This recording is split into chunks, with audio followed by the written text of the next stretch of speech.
Oh, hello. Oh, hello. And welcome to the Comic Queens podcast. I'm Alex. And I'm Annie. And today, Alex and I are extremely excited to talk to you about some Halloween-specific stories we picked. It's Junji Ito themed. Yes. Very exciting. Neither one of us, I think, had read any Junji Ito before this. No, but we did own Junji Ito before this. Yeah, let's not call ourselves out about that. Very like us, we did collect a few different stories that caught our eye. And they're all horror stories, so I never really know when it's right to read them. And for me, the answer is usually never. Like, I just kind of collect things on a shelf, and I'm like, I'll get to that eventually. And then I'm like, oh, that's going to scare me. And you know what? I was right. But it was good, right? But it was good. Yeah. So today we are going to go through a couple of the Junji Ito stories that we did end up reading. We'll let you know which ones we read, what it was like, if we recommend it, and go on from there. Yeah. So I'm going to start off. I read Tombs. This is 342 pages, but it is several short stories. Mm-hmm. So it includes Tombs, Clubhouse, Slug Girl, The Window Next Door, Washed Ashore, The Tale of the Tunnel, Bronze Statue, Floaters, and the Bloody Story of Shirasuna. Mm-hmm. So, it's a lot. I'm not going to talk about all of them. Okay. But I'm just going to pick a couple that I really liked and tell you those stories. That sounds great. So starting off, I am going to start off with Tombs, which is the namesake story. Mm-hmm. And this one is about a girl named Karu and her brother Sayushi, and they are going to visit a friend in a weird town. The friend's name is Izumi. And so on the way there, they're talking about how she moved away and they want to go visit her, but like the town that she lives in now is kind of strange. And while they're having this conversation, a girl walks in front of the car and they hit her. Now, the brother has just recently gotten his license, and so he's a little worried about this. And they, at first, are like, okay, we have to help her. But then once they realize that she's dead, they put her in the trunk of the car, and their plan is to get rid of her. Oh my gosh. So, starting off strong. Yeah. So they go to this town, and as they're starting to drive into the town, they start noting all of these weirdly shaped tombs growing everywhere. And they find one in the middle of the road and run into it. I guess find is a strong term. They've run into one in the middle of the road. And then I'm just going to throw something out there. It sounds like the brother shouldn't have his license. Okay, to be fair though, who puts a tomb in the middle of the road? I don't know, but defensive driving is real. Yeah, but they're already arguing about what to do about the dead body, so they weren't in the best state of mind. Ah, yes, that's the excuse. So they get out of the car, they're like, oh no, now what do we do? A bunch of random townspeople come around and start helping them change their flat tire. They're a little bit worried that they're gonna find the dead body in the trunk. Yeah, I would say so. And they're starting to talk. They're also confused why there are tombs in the middle of the road. They're like, what is happening? Why are all of these here? And the people of the town are like, yeah, it's weird, there are so many tombs in the road now that we almost can't even drive anywhere. Maybe you should place them better.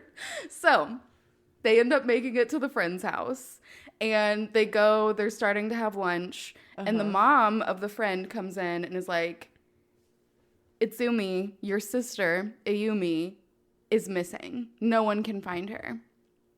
So I know, my eyes just got so wide. I'm like, oh my God, she's in the back of the car. I found her. Our main characters are starting to wonder if maybe the missing girl is the girl that they killed. Oh my gosh. And so they're having a little argument with each other, and the brother's like, how could you not have remembered her? She's your sister's friend. You think you would know what she looked like. And well, to be fair, most of the time they ran into each other. She probably wasn't hit by a car. that was the sister's excuse. She was like, you know what? Her face was swollen. I couldn't tell. I don't often see people after getting hit by a car, sir. So they go, as any killer who was trying to hide a body would do. They join the search party and start looking for the sister half-heartedly. You know what, though? That is a real thing. I know it is. So they're trying to help. Supposedly. And they can't find her. They're like, okay, maybe she got lost in the woods. So that's where they start looking, is on the mountain. They don't find her. They're like, if she's not in the woods, she had to have been kidnapped or hit by a car. So they go back down, and Izumi is looking at their car because they have damage to the car, which honestly, the front damage that they have to their car, I feel like they could explain that away of like, we ran into the random fucking tomb in the middle of your road. But she's also looking in the window and she sees some stains that look suspiciously like blood. Oh. And she's like, yeah, it's weird. They said that, like, we have to keep our eyes open and, like, look out for cars that have blood in them or something. And so the brother and sister are like, oh, yeah, that's kind of weird. Go crazy. They end up going to this, like, town shrine, and they find this well that's in the shrine. And they say that, like, every body, once it dies, you cannot touch it. You have to leave it where it dies, and that's where the tomb goes. So that's why they're on these weird places? Yeah. Okay. Because it's wherever you die, and you see, like, them rushing hospital patients out of the hospital when they're about to die so that there's not tombs growing in the hospital. That'd be horrifying. You're like, please just let me pass in peace. And they're rushing you out. You're like, get out of here. Yeah. And so they say that if a body is disturbed, then they will throw it down this endless well. Because it's already been disturbed. So, disturb it further by throwing it into a well. Yeah. So that because the body will never find peace. Yeah. So once they feel like they're going to be caught, they know that the sister Izumi knows that they're the reason that they killed her sister with the car. And they're like, okay, we're so sorry that we came at such a bad time. And we're going to go and let you get back to your life. So, see ya. So they leave and they go back to that well. They're like, all right, we have to get rid of this body. We got to throw it down the well. It's an endless well. No one will ever find her. We'll be scot-free. Yeah. So they open the trunk and the body is like turning into stone. And they realize that when they look at these tombs closer, you can see the forms of like people and animals like at the bottom. So the reason that they leave the bodies alone and that they have the tomb exactly where they die is because once they die, they turn into a tomb. Oh my God. So the whole town's just scattered with dead carcasses. Yeah. Great. And this one is like kind of, once you disturb them, they look crazy. I showed you that picture. That one picture I showed you, that was her. Yep. Like half turned to stone body. Don't disturb the bodies. And they're like, all right, she's really heavy, but we got to get her in the well. So they end up they throw her down the well. The brother gets a cut on his hand and they start seeing like weird visions. Like it looks like a bunch of bodies are coming out of the well and they're freaking out and then it's gone. They're like, we got to get out of here. Yes. So they go home and they feel horribly guilty and are just like, this is controlling their life now. Yeah. The brother, his cut never heals, where he got cut by the dead body stone, and he ends up dying. And when he dies, you see his ashes have, like, also turned into this, like, weird calcified creature. Ooh. So the girl, she feels really bad, and she decides that she needs to go and confess to what they did to the family. So she goes back by herself, and when she gets to Izumi's house, she sees 3 tombstones in the middle of the house for Izumi and her mother and father. And that's the end of the story. What? The endings of these are very abrupt. Like, nothing ends where you're thinking it's going to. It's just like all of a sudden it stops. You know what, though? That's the same for the ones that I read. Yeah. Yeah. So the second one I'm going to talk about is The Window Next Door. And this one is about a boy named Hiroshi. He moves into a new house with his parents, and it's just him and his parents. And him and his mom have made baked goods. They're going around to the neighbors and taking them and introducing themselves. And the neighbor directly next to them is an old house that kind of looks abandoned, and there's one window in the entire house. And so the mom thinks it'd be a great idea to take baked goods over there. So they go, they knock, no one answers. Then she goes to a different house, and they're like doing some gossiping with the neighbor. The neighbor's like, yeah, I've lived here for 20 years. I've never seen anyone come in and out of that house. But like lights go on, so I know that someone's in there. I just think that they don't come out. Yeah. And so the mom is like, all right, I guess I just won't give them these baked goods then. Let's go home. So they go home, and they're going to bed. The parents' bedroom is on the first floor. Hiroshi's bedroom is on the second floor. In his room, his window faces the window, the one window from that house. Oh my gosh. So he's getting ready for bed, in his bed, just, you know, trying to go to sleep. And he starts hearing a noise outside going, young man, hey, I saw you over at my house today. You want to come hang out? Like, let's go.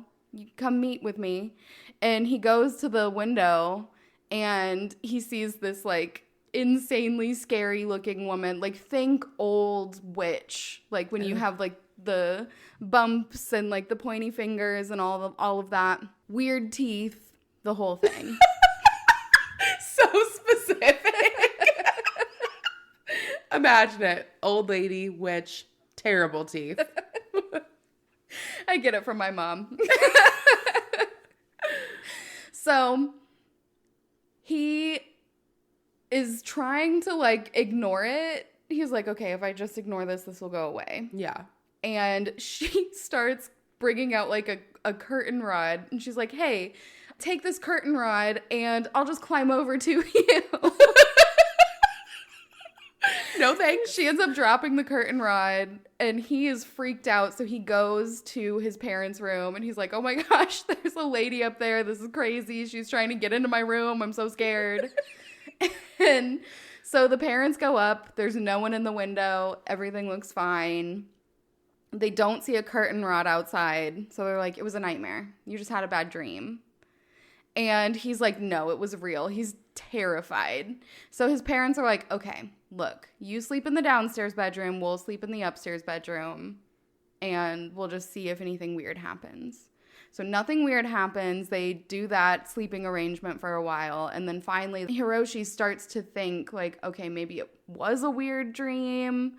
Like, if it didn't happen again, like, maybe I was just scared because I heard a scary story. Yeah. And so the dad is like, I think it's time you go back to your room, and we'll go back to our room. Nice of his parents to just give up their room for, like, weeks. Yeah. So he goes back upstairs, and right away, he hears, young man. Abso-fucking-lutely not. And he is freaked out. So he locks his window. He sees that she's over there. She's still like, hey, I'm coming over. I'm coming to you. Just wait. And he's like, I can't go to my parents again because she's just going to be gone. Like, she's clearly doing this to scare me. So I'm just going to stay and, like, try and hang in there. So he's, you know, kind of hiding and trying to stay away from the window. And she just keeps talking. And he is like, I swear her voice is getting closer. Absolutely like, not. Is she floating through the air? And then it cuts to the next morning and you see a picture of their houses. And the window is stretched out. Like, there's dirt that came out and it was growing. And it's like so close she could have crawled into his room. No. And that's it. Oh my God. So, I'm going to talk about, I'll talk about 2 more. Okay. One is The Strange Tale of the Tunnel. So, this one is about Goru. He is a young boy, and I guess at the beginning of the story, he's an adult, and he's staring at a tunnel, and he's reminiscing about his childhood, because this is where he grew up. He's like, this tunnel is weird. It draws people to it. I always knew I would be back here. And so then you see... You know what? This is equivalent to me of, like, what I assume it was like for people to sit around a campfire at camp and tell, like, scary ghost stories. You didn't do that? No. Aw. Little Wimp Annie, are you kidding me? Well, I figured maybe, like, if everyone else was doing it. Like, No. you'd I just be in sat the and watched circle. Hercules on, like, repeat. Yeah, that's fair. I had much more fun and not scary things to do. This is a complete aside, but I went to a camp, and it was through school. Everyone in 5th grade did it. And so you go and you stay in these cabins. They were telling these scary stories. And during the middle of one of the scary stories, a huge spider, like the entirety of the back of my hand, crawled across my hand. So I screamed and, like, threw my hand up. And everyone thought I was screaming at the story. And I was like, no, there's a giant spider. You're like, how embarrassing to think I'd be scared by that scary story. I was scared by an actual real life threat. Oh my gosh, yeah. It was terrifying. But absolutely crazy. Yeah. So, Goru, he's back at his tunnel. He's reminiscing. Back at his tunnel. He's thinking about, like, how this tunnel just has this weird thing. It, like, brings everybody in, and he knew he was going to come back.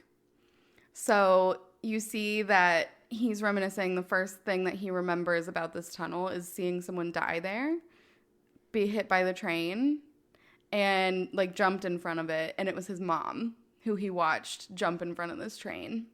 Oh my gosh. So a few years go by. He's with his friends at school. There's one who's, like, kind of a bully. And he's like, we gotta go to this tunnel. Everyone says it's haunted. It's been shut down at this point. So trains don't run through here anymore. And they're like, it's haunted. People used to go in there and never come out. And, like, sometimes people would go in and only some of them would come out. And, like, people have seen blood on the walls and stuff and, you know, all of that. Absolutely not. And then another kid is like, hey, that's where Goru's mom died. And they're like, well, yeah, then we all have to go. So they go. Opposite of what I was thinking. They go into this tunnel in the dark. They have 2 flashlights and they're walking around. And the kind of big bully guy is like, we're making it to the center of this tunnel because I've heard that there's something there. And I don't know what, but I heard that there's something there. I'm just shaking my head. I know. So they keep going. They see a figure, like, walking in front of them. And they go up to it. It's Goru's sister, Mari. And he's like, what are you doing in here? And she has no idea. She has no idea how she got there. These people have the fucking survival skills of a chocolate eclair. Like, have they never watched a scary movie? Apparently not. So Mari has no idea. She's just there. Okay. And so Goru takes her out, takes her home. And the dad is like, you know, she's been drawn there. Your mother was drawn there too. We have to keep her away. Well, he's drawn there too. Yeah. Well, at this point, like, not the same way the mom and the sister were. Okay. Like, because the mom was going and then she ended up, jumping in front of the train. Yeah. And the sister is like, I don't even know how I got here. And he went because his friends were mean. Yeah. Well, we can't all be, I don't know where I was going to go with that at all. We can't be something. We can't all have the best of friends. So some time goes by and again, the girl goes missing, Mari. She goes missing. The dad is like, she must have gone to that tunnel. I'm going to go after her. You stay here, so if she comes back, like, she won't be alone. And so he goes into the tunnel. A couple of hours go by, and Goru's like, okay, I got to go check this out. Something's wrong. So he goes to the tunnel. It has recently snowed, so he can see that his dad's footprints and Mari's footprints are both going in, but there's no footprints coming out. He's like, they have to be in here. So he goes, going through, and he finds a research center in the center of the tunnel. And that's where he finds Mari, is at this research center. Like, she just happened to run into it. And they're all there. They're like, yeah, we're trying to collect this, like, radioactive data stuff. But, like, everything's weird here. Like, none of our data or, like, stats or machines have been working as expected since we've started working in here. Yeah. So Goru's like, okay, I need to find my dad still. Like, I found my sister. It's not possible that I could have made it back here to her and not run into my dad because there were no feet going out. So one of the people from the research center takes them in a little vehicle and goes back and forth in the tunnel to try and find them. They never find the dad. So the two siblings are just by themselves now, living on their own. Their aunt is like, okay, come live with me in Tokyo. Like, you guys can't stay in this small town anymore. You're alone. Your children. Both your parents died here. Yeah. You just need to get away, get a fresh start. So they're packing up. They're getting ready to leave. And Mari, again, goes into the tunnel. Absolutely not. So he follows her in to the tunnel. And they make it back. And there's one researcher left who they talked to last time. And they had closed down the research center. But everyone had come to, like, get all their stuff. And they find a photo of all of the researchers from, like, the day that the center opened. And in the photo, there's all these, like, ghosts going around them. So they're like, clearly it's haunted. We gotta go. We gotta go. So they're trying to leave. And as they're leaving, some of the researchers start getting absorbed into the ground. So it ends up being that one female researcher and Mari and Goru. And they're trying to get out. The researcher's like, keep running. You just got to keep running. And they can all now see the stuff going by them. Nope. And he's the only one who makes it out. His sister gets dragged in. The researcher gets dragged in. They all become a part of the ground. And once they become a part of the ground, then you can see, like, their blood coming out. So that's why there was blood coming out of the walls. So he goes to live with his aunt in Tokyo. Good choice. He feels bad that he left his sister. And he really didn't have a choice. I don't think that's your sister anymore. She was in the ground. And so then as an adult, he goes back and goes into the tunnel.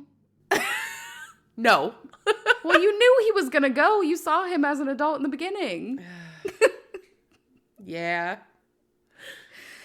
This book was so good. I have 2 other Junji Ito books that I now will need to read because I loved this one so much. The body horror is just so creepy. I loved it so much. Yeah. It is very spooky. I read 2 of them, and it's the only 2 that we own. So I'm patting myself on the back here because I really did it. And you read a big one, too. Yeah, it was scary.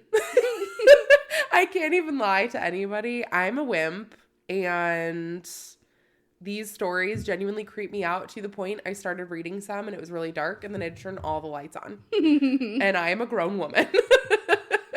So the first one that I read is Manga Sickness. This one was published in April of 2021. I didn't check on the publication date for the other book that I read, but I was very curious about like how new they were because I feel like I've heard Junji Ito's name a lot. So this one feels a little bit more recent. It was 402 pages, but this one was really interesting because about half of the book is like congruent chapters that build off of each other. And then it kind of branches off into those short stories, which I know a lot of these are kind of like anthologies of little short stories put together. So it did have that element to it. But the main overarching story to this creeped me out so bad. And I was genuinely just happy that they like continued it for multiple chapters because they got it to a point where it felt complete. And I don't think they could have done it in just like one little blurb. So the story follows Ryosuke. He is a middle schooler and he's moving back to his hometown. So they had moved out to a big city. Now they're moving back to the countryside and their dad is waiting for them because he's been living apart from them for a while. And he's been living in the small countryside because that's where his job is based. So now it's just the family's kind of meeting him back over there. The dad, as he's picking them up, is talking about how there's this trend that started out a long while ago, but has gotten a lot more popularity recently, which is that if people want to know what their fortune is going to be, they go to a crossroads and they cover their eyes and they ask the first person walking by to give them a fortune. So they ask a question. Basically, their fate is at the mercy of whoever it is that's reading your fortune. And you get what you get. So we see that the dad did a fortune for somebody recently. It was like this young girl, and she covers her eyes, and she's like, I'm curious about my love life. Will I ever find love? And the dad goes, oh, you'll have a blossoming love life, enjoy. And then he walks away. And so the girl's like really excited. She got a good fortune. And that's kind of what people are looking for, is just the mystery of it. Like your fortune kind of depends on who it is that's foreseeing it for you. So Ryosuke doesn't like this at all. He's like, I think that's stupid. I don't want to talk about those fortunes. That's a dumb idea to put your fate in someone else's hands. And he goes to school, and it's interesting because he's seeing people he went to like kindergarten with, and some of them remember him, some of them don't. It has been a significant period of time. He's in about middle school now. Yeah. And he does run into a girl named Midori, who he had the biggest crush on ever. And her friend Suzue is like, oh, Midori is like hot shit. Everyone at school goes to the crossroads to ask if they have a shot with Midori. And, Ryosuke is like, well, that's stupid. People shouldn't go to the crossroads. As time goes on, you see Ryosuke has this building anxiety around these crossroad fortunes that people are getting. And Midori kind of agrees with him. She's like, I think they're stupid too. And she looks at him and she goes, my aunt got a really bad fortune at one of the crossroads and she killed herself. And Ryosuke's like, that's crazy. And you see him like kind of start sweating, and he starts putting space between him and Midori. The reason being because he's the person who gave her aunt the bad fortune. Oh no. When he was 6 years old, before he found out. Yeah. He found out he was moving. He was super upset about it.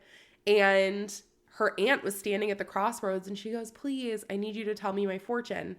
And she goes through her story and she goes, I am the mistress of this man and he's married with a child, but I'm in love with him and I'm pregnant with his child.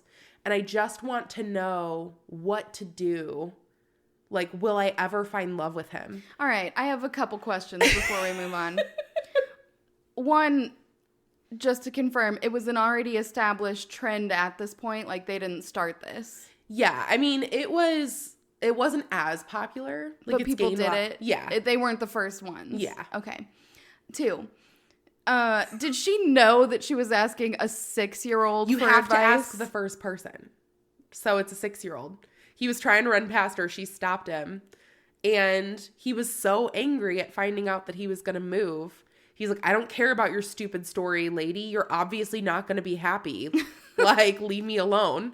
And he runs away. And the next morning, it's on the news, but she, in that exact spot, slit her throat with a box cutter. This is insane. It is. So he hates these crossroads because he's like, no, this is bad news. Mm-hmm. And unfortunately, he goes to school the next day, and one of their fellow classmates dies by slitting their throat with a box cutter.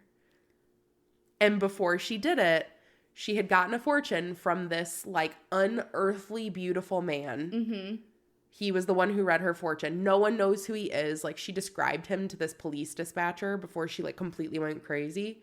And she's like, no, it's the beautiful man. He told me to do it. He's got the black clothes and the piercings, like, all this stuff. He told her that she would never find love.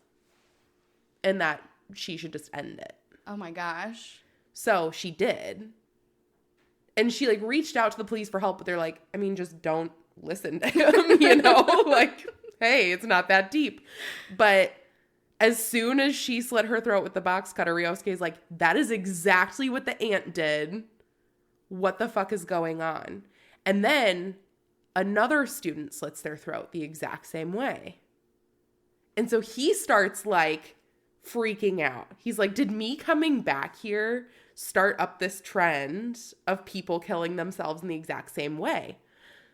He completely, like, just puts himself in a little bubble. He refuses to talk to anybody. He's throwing blame on himself. Mm-hmm. He's like, I need to go and try to go to all these intersections and see if I can find who this otherworldly beautiful man is who's mm-hmm. giving all of these prophecies, because this is messed up. He can't keep doing this.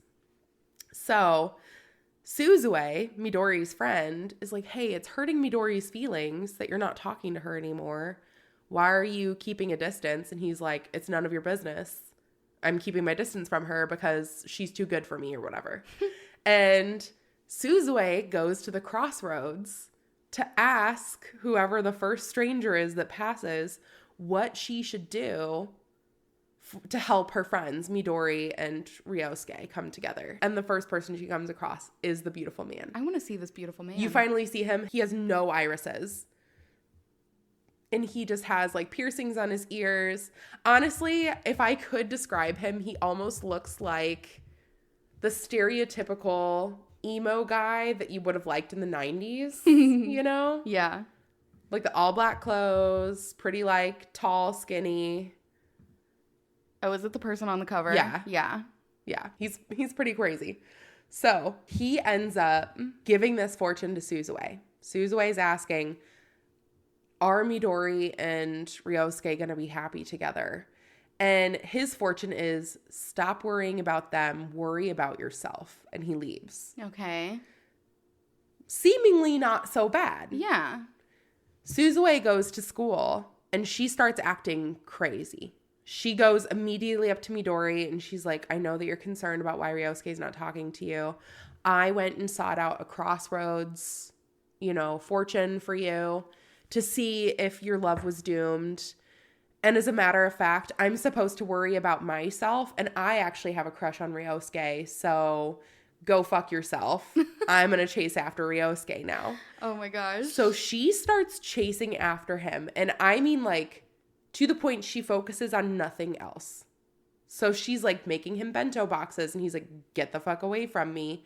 And you can, like, see her face starting to sink in. Like, she's not even eating or, like, bathing herself. And she just starts to look like a walking corpse. Uh-huh. And she keeps, like, vying. She's, like, showing up to Ryosuke's house. She's doing all this stuff to try to win his affections. And Ryosuke's finally like, stop. I don't love you. Like, you're a good friend. Be a good friend to Midori. Leave me alone. If I liked anyone, it would be Midori. And I just can't be with her. Yeah. And in front of him, Suzue slits her throat. Oh my gosh. So we now know that this mysterious man of the crossroads is giving people these horrible predictions, or even if they're not like explicitly horrible, it's driving people to their death. It all started when he showed up in town. Mm-hmm. They're all killing themselves the same way as the girl that he read the fortune for years ago. Is he the husband from the... No. Oh, okay. Ryosuke's a middle schooler. No, not the unearthly beautiful guy. No. Okay. He's not. But people start to call this man Ryosuke. Why? Rumors start picking up that Ryosuke is this otherworldly man, to the point that, like, to fit the stereotype, he's like, I don't even have any piercings, and he wakes up and someone pierced his ears in the middle of the night. What? As if he's like becoming this crossroads man. So he starts running around. He's like, I'm going to give as many crossroads fortunes as possible, and they're going to be all good ones. Mm-hmm. Because he's just in a complete panic. Yeah. And finally, like, he ends up having to hide away. Like, all these girls are like, oh my gosh, Ryosuke's the beautiful, mysterious crossroads man. Like, I need to see him. I need him to read me my fortune. We're going to be together, you know, whatever else. And he has to go into hiding. He's not even, like, living in his family home anymore. He's, like, completely secluded himself, like, anywhere else. And Midori ends up looking at him and she goes, please just talk to me. Like, tell me what's going on. Mm-hmm. And he admits to her, he's like, I am the reason your aunt killed herself. Like, I gave her that fortune when she decided to end her life. Mm-hmm. And Midori's like, I need a minute to, like, process my feelings and I'll come back. And she goes to ask for a crossroads fortune to see how she can, like, repair her relationship with him. And it's the otherworldly beautiful man. And he says, never forgive him until you die. Oh my gosh. So she goes out of her way. Like, she was bringing him food while he's in this seclusion or whatever. She goes, I brought you food. And he opens the box. It's like a dead rat. Oh my gosh. And she's, like, tormenting him. And finally, like, he tries to appeal to her. And he's like, please, like, you can hate me. You don't have to, like, go out of your way to do this for me. Like, live a happy life. And she's like, I can't. And she ends up taking her own life too. And she's like, but just know, like, I only hated you until I died. Because that's what the fortune said I had to do. Oh my gosh. And finally, all these women find the actual otherworldly, beautiful man. And he convinces all of these women to mass kill themselves. Like, the whole town is, like, under this spell. He convinces all of them to go crazy. And finally, Ryosuke's like, I've had it. I have to go up against him. And so he's, like, trying to crawl through these masses of people who have, like, they've killed themselves. They're just still there. Yeah. And they end up killing him. And he becomes a crossroads man, but he becomes a good one. So it wasn't him. You don't really find out, like, who he is or why. But it is actually horrifying. That's crazy. Oh my gosh. It's so interesting because you'd expect for this man who's giving all these fortunes to be giving, like, explicitly horrible fortunes. Yeah. And they're really not. Like, they do suggest multiple times too, like, okay, the aunt did this to herself. But Ryosuke didn't really, like, say anything explicitly horrible. He just said, like, this relationship's not going to work out for you. Leave me alone. Yeah.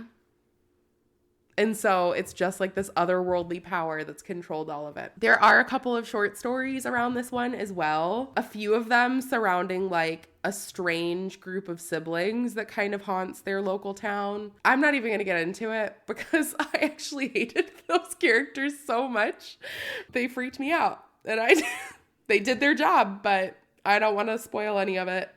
But the last story in Love Sickness specifically that I wanted to talk to you about is called The Rib Woman. Mm-hmm. And this story follows a girl who is extremely self-conscious about the fact that she has, like, a bigger waist.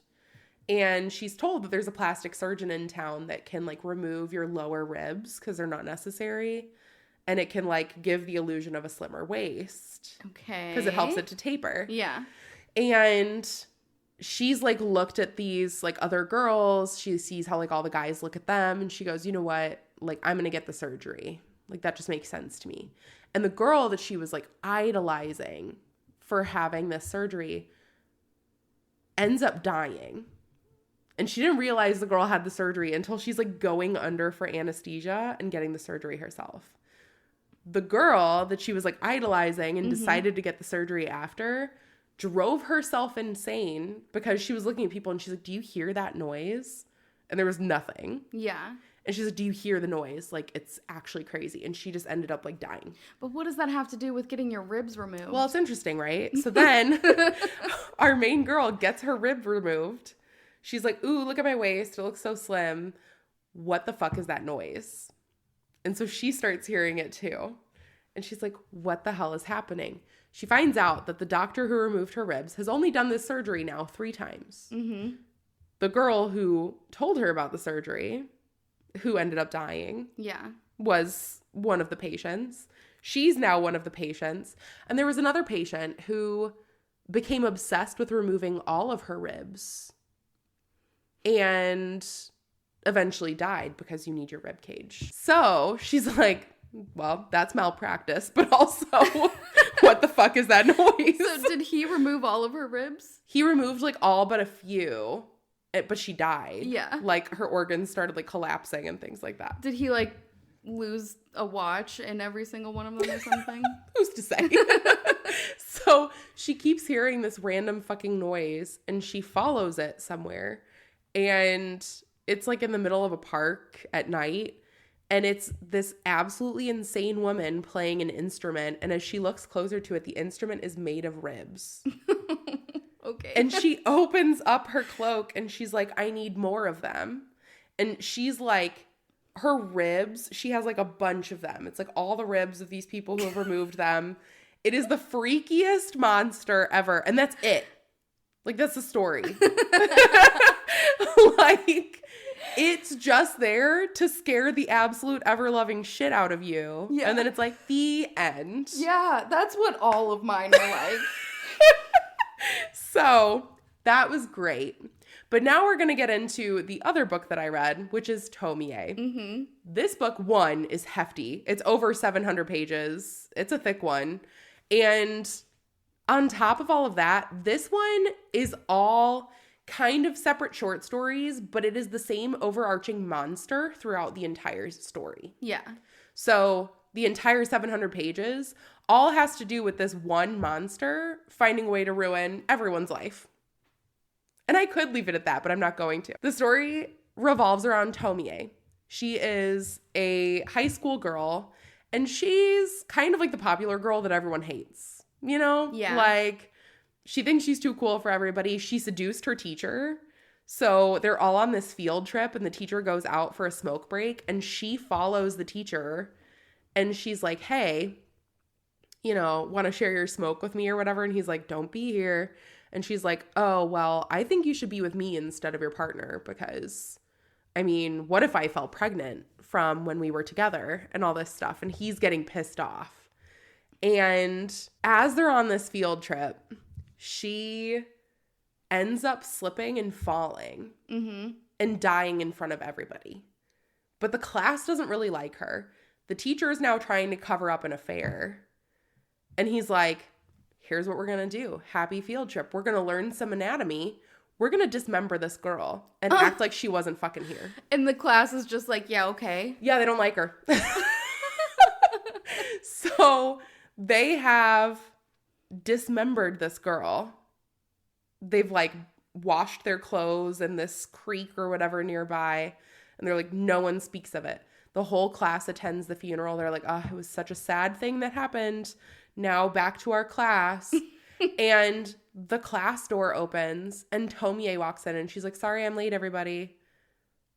And every single person is losing their minds because they know what happened at the field trip. They can't tell other people. But even other people who weren't there are like, didn't we just bury that girl? Mm-hmm. And they're like, oh, actually, she was cremated. Like, how are we supposed to know what happened to her? And so this girl comes back, picks up like where she was at, tormenting the teacher and like threatening to release information about the affair. Mm-hmm. And he's driven to absolute madness. And everybody else in the class is just like, how the fuck are you still alive? But they don't want to say that to her. And now they're like, did we kill her? Did we kill something else? Yeah. Someone else? Are we all hallucinating? Like, what's going on? And it turns out that they did dismember her, but she is some freaky creature that like regenerates itself. So you can cut her into the tiniest little pieces, and all you've done is basically, is it a gorgon? Is that what it is that like regrows all of the heads? Oh, that's a hydra. Yeah. So like a hydra, how they can like regrow from the separate limbs, that's her. Oh my gosh. I don't know why I thought you were going to say she remembered herself. She remembered. That word doesn't mean what you think it means. So in the next story, you see that there's this girl who's in the hospital. She's extremely sick, and she's getting visited by one of her classmates that she has a huge crush on. He's like really nice with her, whatever. And he's dating this girl, Reisuke, who looks exactly like Tomie. Mm-hmm. She's very pretty. Tomie has like this one like very specific little birthmark on her cheek. She's like a very distinct beauty. And these people are like, she looks familiar, but I can't really put my finger on it. I don't know. Like, she says her name's Reisuke, so it must be that. And this girl comes into the hospital to see this person who's on her deathbed waiting for a matching kidney. And she's like, just so you know, he likes me better. And he talks about how fucking annoying you are. You should probably tell him to stop coming to visit you at the hospital. You know, like the mean popular girl that no one likes. Yeah. So this girl's like, I never fucking told him that. What are you talking about? And this girl's boyfriend is like, Reisuke, I don't know why, but I'm like driven to kill you. Like, I have to kill you. Oh, okay. And so he does. He just like completely loses it, stabs this girl to death. And when the police bringing him in for questioning, they're like, why did you do it? You have no motivation whatsoever to kill her. And he's like, I just did it. Isn't that like enough of an excuse? Well, like, what do you mean? I was just compelled to do it. And so they're like, cool, well, he's fucking crazy. But they realize that Reisuke is a great match for this girl who's dying in the hospital for a kidney. So they take Reisuke's kidney and put it inside of the girl. And she's fine for like a month until that kidney starts growing a head inside of her. No. And it turns out that now that Reisuke, who was actually Tomie, has started sprouting inside of her, she starts turning into Tomie. It's like a fucking infectious disease. So, like, I don't even need a second to collect your thoughts. I think so. I don't even know if I have a question. You just had to make some noises. All of that, I'm like, I don't think I can put a sentence together. All right. Yeah, it's okay, because I was reading it and I was like, abso-fucking-lutely not. So she starts becoming Tomie, and as the doctors realize this kidney's not normal, they have now Tomie in two different pieces. They have like whatever pieces she was dismembered in.